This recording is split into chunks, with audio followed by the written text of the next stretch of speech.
Hi, thanks for joining me. Mindy Mandell here.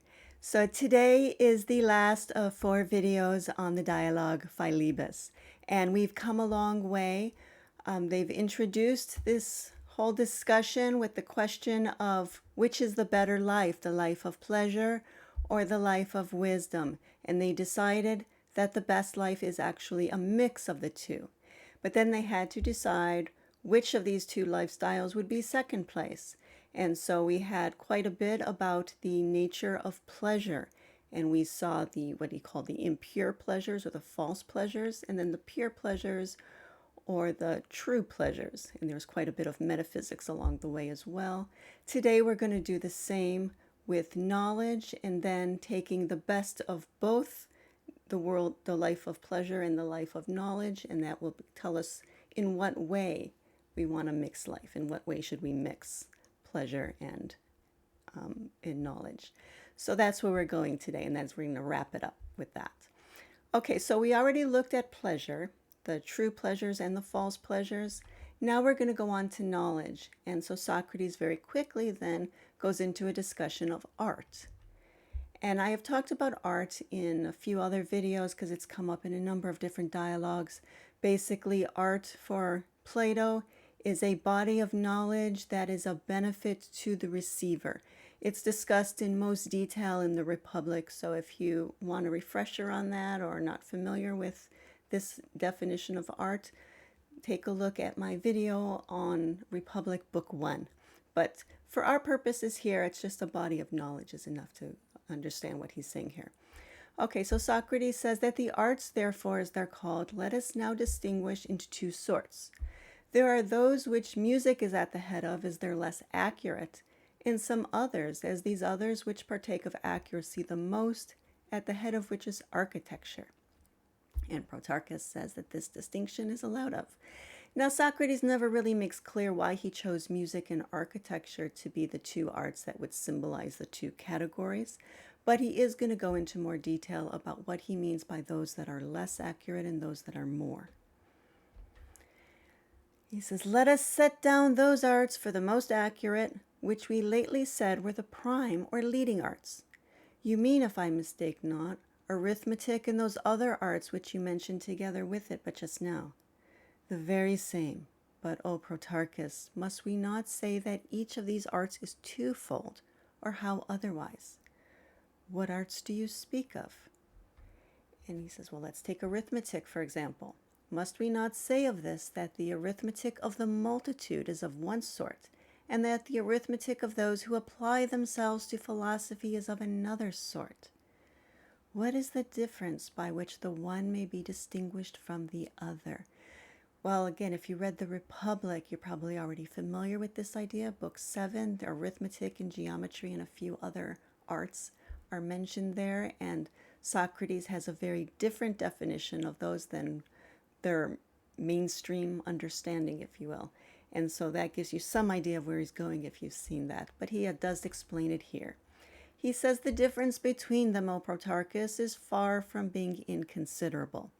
For the multitude in numbering, number by unequal ones put together, is two armies of unequal force, or two oxen of unequal size, two things, the smallest of all, or even two the greatest, being compared with others of the same kind. But the students in philosophy would not understand what a person meant who in numbering made any difference between some or other of the ones which composed the number. Okay, what's he talking about here? When he's talking about armies or oxen or anything else in our physical world, he's talking about physical things. Whereas the students in philosophy are talking about numbers in themselves. And so the numbers that the students in philosophy are looking at do not have size or physical shape or mass. And so they're not of unequal size. And he says, let us affirm that those leading arts greatly excel the others with regard to clearness, and that such of those brighter arts themselves as are studied by real students in philosophy, what they display in measures and in numbers, their vast superiority to all other arts with regard to accuracy and truth. So when you're studying things in themselves, the object of your study is clearer and brighter, more accurate, and so those arts which study things in themselves are brighter arts. Do we then affirm that in these sciences there is an accuracy in the highest of all? Certainly. But the power of dialectic, O Protarchus, if we gave to any other science the preference above her, would deny that superiority. What power is it to which we are to give that name? Plainly that power, O Protarchus, by which the mind perceives all that accuracy and clearness of which we have been speaking.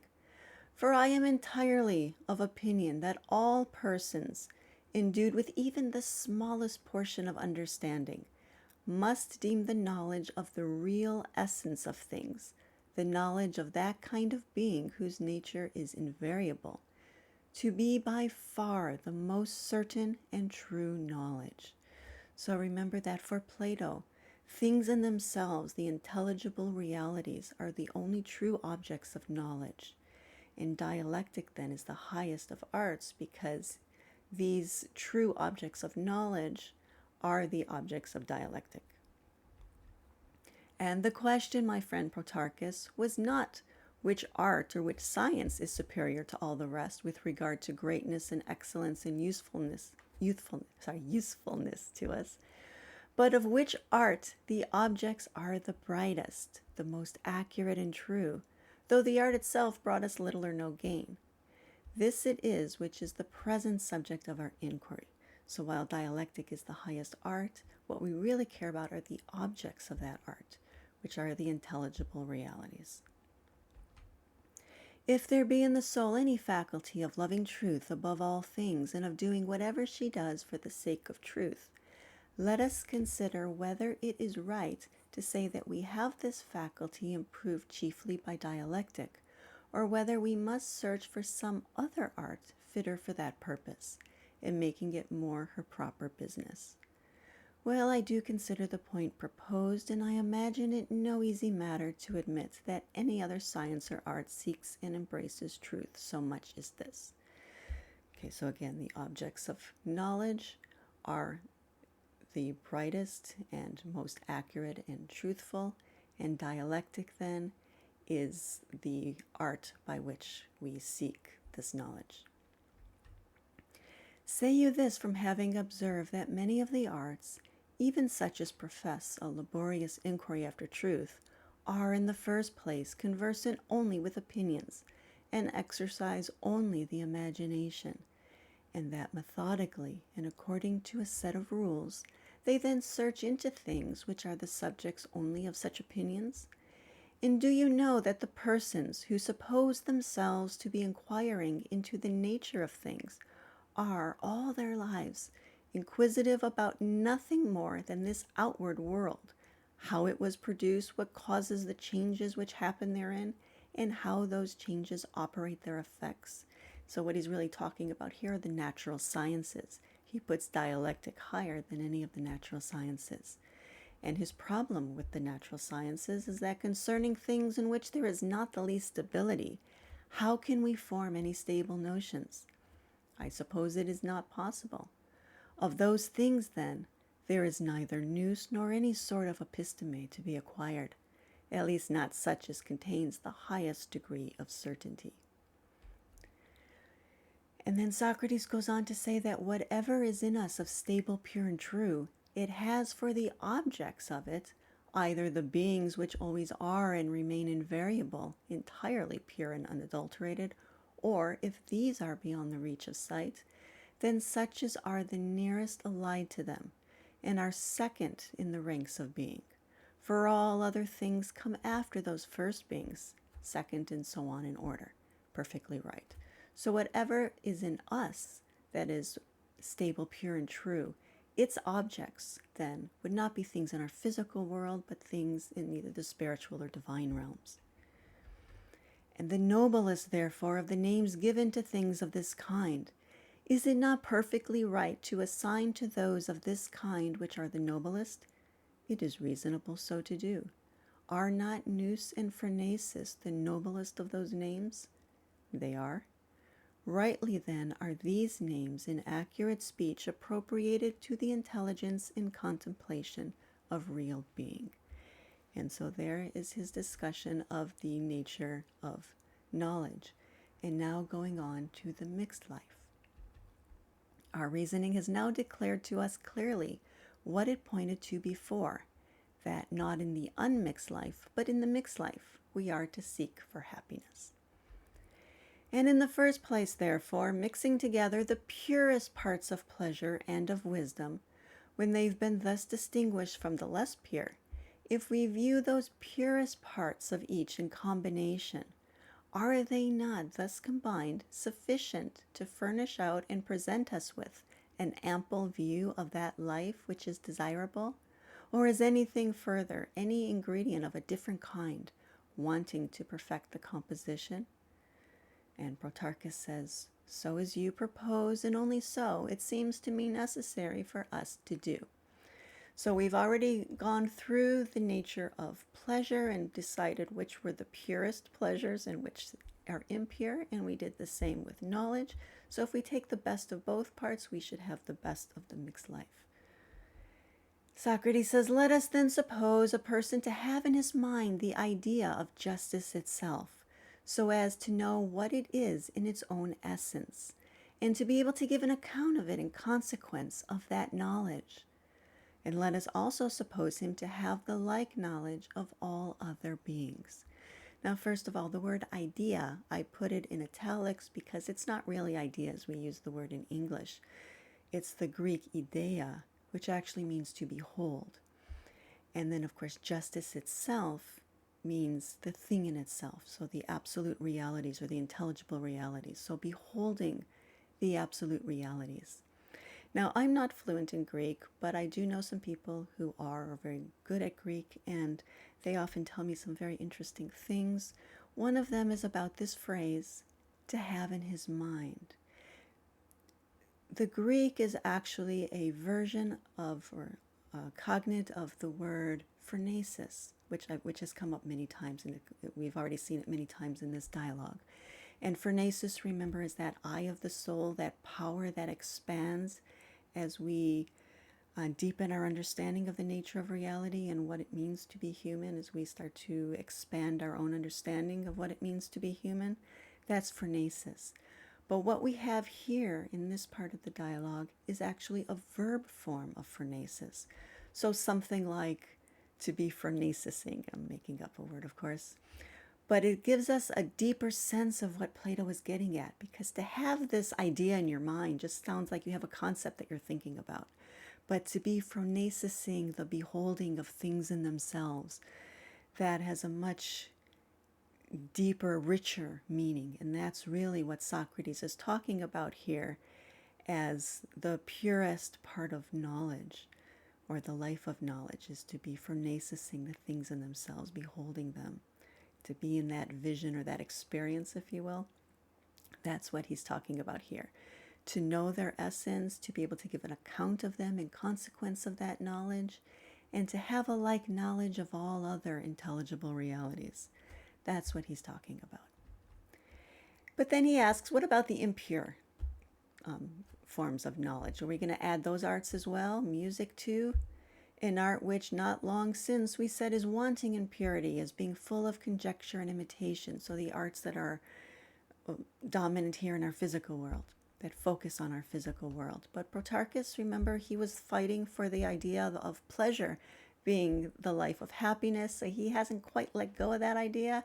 And he says, of necessity, we must let those impure arts in, as it appears to me, if the life which we are to lead shall ever deserve to be called life, or to be at all worth the having. So it's still his idea of fun. And so now we're going to go on to the pleasures, whether we should let them all come thronging in, or whether we should admit those of the true sort first.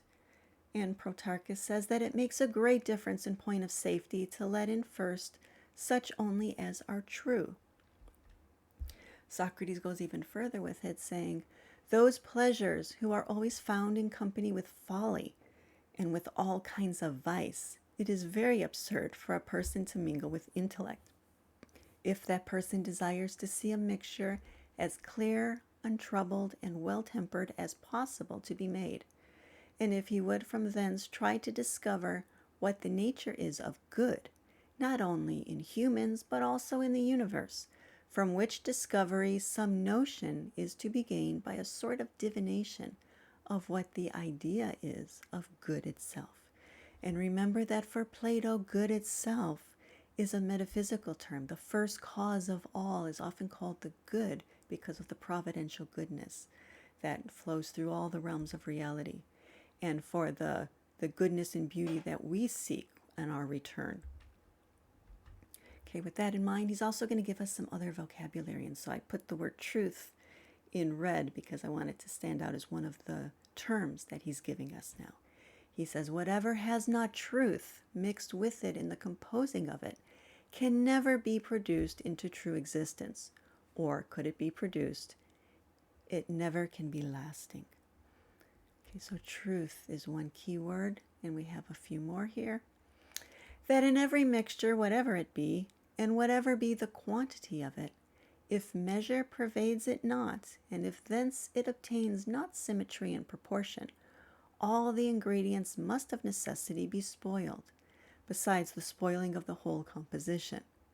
For in such a case, no one thing is really tempered by any other thing, but a confused and disorderly assemblage is made of various things jumbled together, which, like a concurrence of bad accidents in life, is a real misfortune to the persons who are to use it. It is very true. So adding to truth, we have also symmetry and proportion. And then he goes on to say that the power of the good then is transferred, we find, into that province where dwells the nature of the beautiful. And the nature of the beautiful is key here because remember in the dialogue symposium, that experience of reality itself, that highest peak experience, is called beauty itself. And so beautiful is a key term when we're talking about the first cause as the good itself. Those two go together because whatever we think is good, we think is beautiful. And so the power of the good is transferred into that province where dwells the nature of the beautiful, and that's the intelligible realm. For everywhere, from measure and symmetry and proportion, arise beauty and virtue. Certainly so. And we said before that truth also was an ingredient in the composition. We did.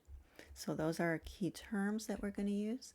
He then goes on to say, if then we are not able to discover the nature of good itself in one single idea, yet taking it in three ideas together, in beauty, symmetry, and truth, we may conceive it as being one thing, and most justly attributing to it the cause of whatever is graceful and agreeable in the composition.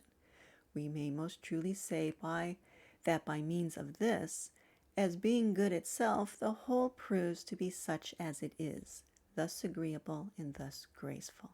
So it's hard maybe to reach the good itself, but we can look for beauty, symmetry, and truth as the three things that are closest to the good.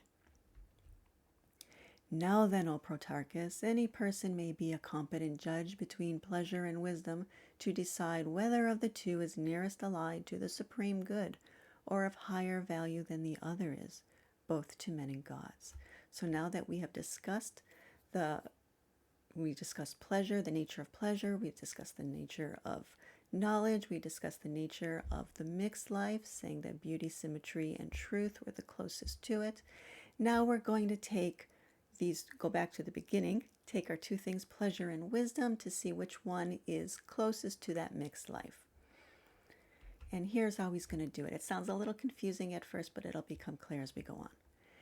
Each of those three, then, let us compare severally with pleasure and again with intellect. For we are to see and determine whether of these two it is that each of those three is most congenial to, and to give sentence accordingly. Very jumbled there, so Protarchus clarifies it for us of the three things he's talking about.